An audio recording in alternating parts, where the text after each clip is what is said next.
up, folks? Your boy Q the Trucker. So I have transferred over to Crude Oil. This is some of my equipment.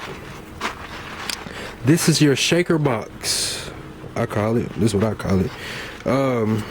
These are your glass tubes. So what we do with this, show you something. This right here is bar soap. So we get that bar soap to about 50%. So you can focus a little bit, I don't know. You get that right there at about 50%, and then we fill the rest of it up with crude oil. You gotta heat it up to 120 degrees. Then I will put it in this thing right here.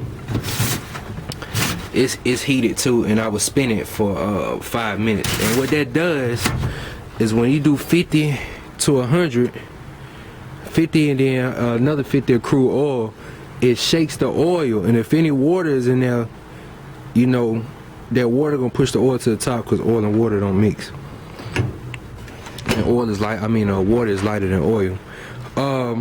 Some other things. My thermometer. See how what these look like. I really don't want to touch this shit. So not right now. I'm off. So technically, what you do, like these glass tubes, I would take one and I would fill this tube up with oil. I would take one of these and drop it in there, and what it's gonna give me is it's gonna give me my my gravity, my APU. So you know, oil is lighter than water. So the APU for water is 10. Usually the APU for crude oil is like, if it's hot and fresh, it's probably gonna be between like 40 to 45 up in that gravity range.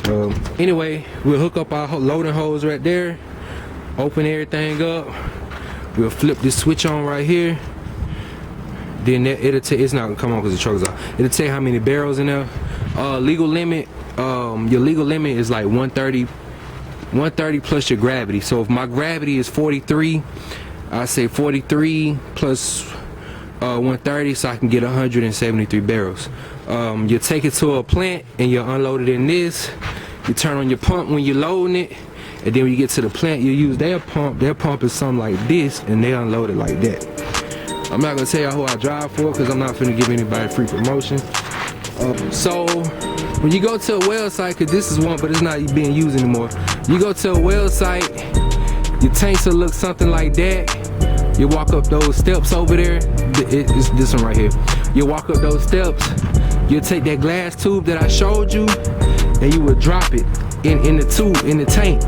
And you know, if there's water in the bottom of that tank, excuse me, if it's water inside the bottom of the tank, then what's gonna happen is that tube is gonna catch that water in the bottom of that tank, and it's gonna show you if it's water in that tank or not. As long as it's not, because the load line that you're pulling out of, if it's not, it's usually about 9 inches from the bottom. So if whatever is in that tank is not above 9 inches, then you can load it, but you still need to double check and make sure there's no water out of it. Sometimes the oil too will accumulate like slush. It's like some nasty stuff. I was thinking I put a picture in the video, but if it's above like 9 inches, you don't want to pour that, because it's basically gonna mess up your whole day. It's gonna mess up your whole day, like you being hungry and you finally go to a place to go get something to eat, and the food turn out to be nasty. Like, yeah, it's gonna mess up your day like that.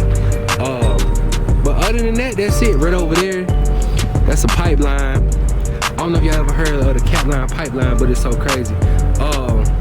It's like a pipeline that goes from like St. James, Louisiana, all the way up to like somewhere in Illinois. Like they pipeline that stuff, man. It's interesting. But so far, it's going against the Mississippi River, but they trying to reverse it and make it go back down, so that way it can come back down south. So what I assume, and my prediction is, one day they're gonna have like a bunch of big tanks like that right there. Gonna have a bunch of big tanks like that. And what's gonna happen, they're gonna get like all the trucks to bring it to them big tanks. They're gonna hook up them big tanks to them pipelines, and they're gonna send it down south or send it up north. And I got a feeling like it's gonna cut out like a lot of drivers. I left Landstar because the rates kept dropping, and one day I was doing my research on tanking companies, And I found out about crude oil. It has its slow and fast seasons too, so everything in the trucking industry is like, you know, it fluctuates. So in Texas will touch you without like 6 months to a year. So this was the closest thing to my home. I want to still be home with my family. I want to get my experience. But my main point and my main message for you guys is don't be afraid to try anything new. Do your research, location. Don't be afraid to try new things, to learn new things.